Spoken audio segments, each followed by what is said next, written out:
Well, here to put the debate over religious freedom into context is Janet Epp Buckingham. She's the author of Fighting for God, A Legal and Political History of Religious Freedom in Canada.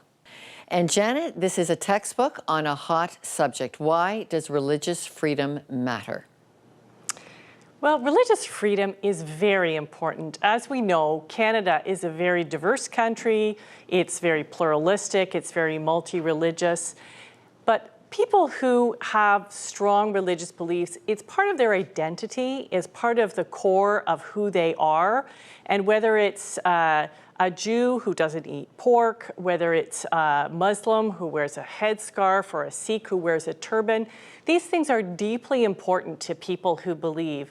And part of respecting one another is respecting each other's deeply held beliefs and religious practices. I think it makes us stronger and better as a society, and it makes each person feel more included in Canadian society. Okay, religion and its structure are one thing, those rights, but what's the spiritual question for you in this story about religious freedom? Well, I am a practicing Christian, and so I understand what it's about, what it's like to have your religious beliefs be at the core of who you are. It's part of how you structure your daily life, what you do on certain days of the week, how you view certain things in society, service that you provide to others. And so it's very important to me to see other people, those who share my beliefs and those who have different beliefs, included and respected and considered part of Canadian society. You know, I think over my lifetime, I've seen Canada become much more secular. And in a sense, religion has been pushed more and more to the margins of society in the sense that, you can do what you like in your churches and temples and mosques, but don't bring it out into the public square because it's divisive, it causes conflict. I actually think it enriches society, and I don't like to be told that I have to leave my religious beliefs at the door when I go out into the public square. Okay, well, now you are in the fight of your life over that conviction.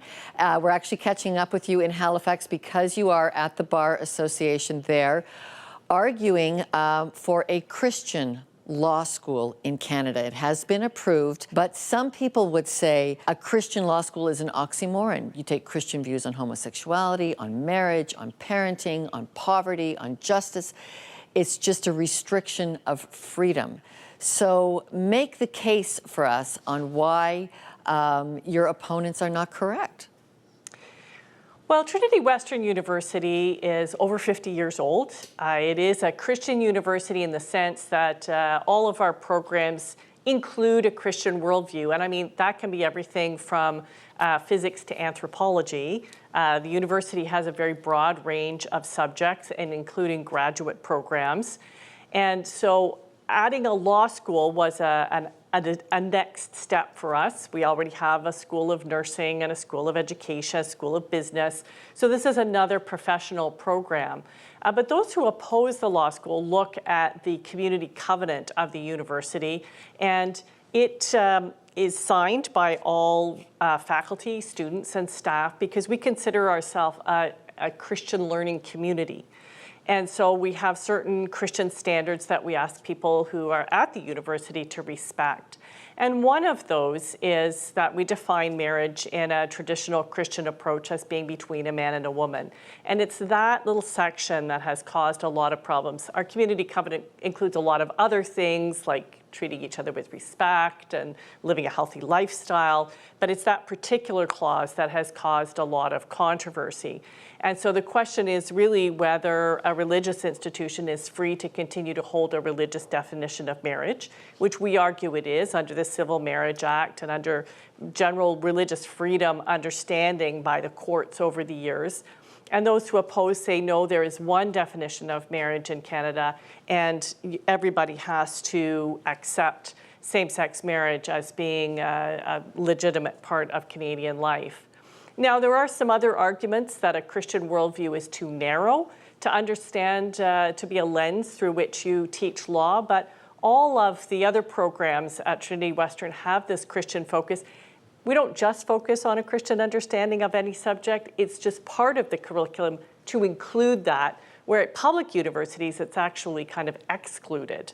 So we teach both the secular and the Christian understanding of the subjects at the university, and that would be included in the School of Law. What inspiration do you draw from the teachings of Jesus for living in that conflict?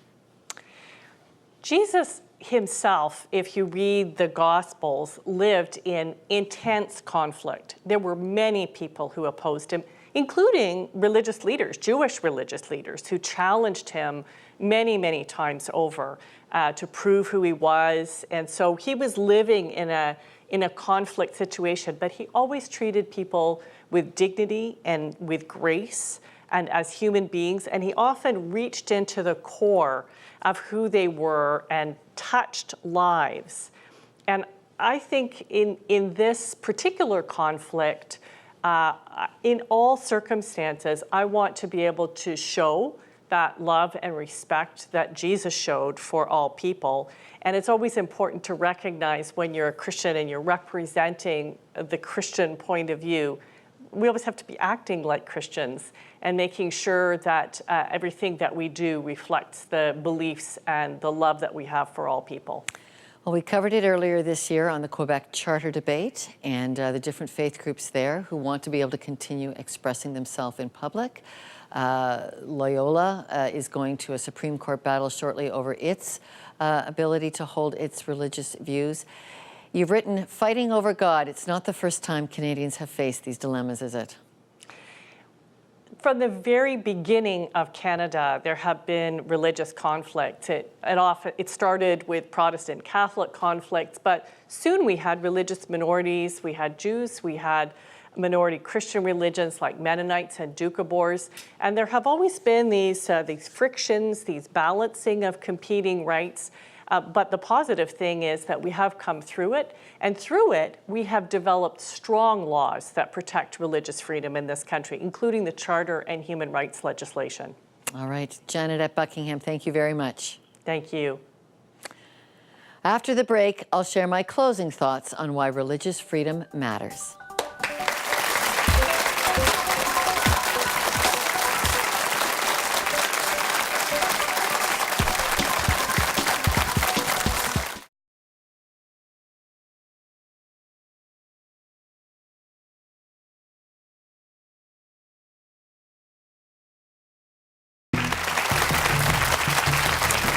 Some may question why there is any room in Canada's government for an Office of Religious Freedom. But that's not a question we ask of any other charter-protected human right. When religion is public, it can be examined for health or sickness. And you may know the personal benefits of faith, but religion also provides social capital. It's a web of community that builds a common life rich in healthy values. In many countries where religion is more important to people than it is in Canada, religion is critical for peacemaking, for sustainable security and reconciliation. And it's essential in getting aid to the poorest among us. The work of religious communities does impact all of us. And in my faith, the New Testament tells of a time when the freedom of Jesus was restricted, when jealous clerics tried to hush the hosanna of his followers. And Jesus told them, if you silence them, the stones will cry out. Faith still needs to be free and public, shared, and talked about. So when religious freedom is under threat, as it is for millions of people today, it needs our help. We've posted resources on our website. Read about those who are persecuted for their belief in God. Learn how you can help them. For all of us, I'm Lorna Dueck. Thanks for watching Context, and join us next week as we explore life beyond the headlines.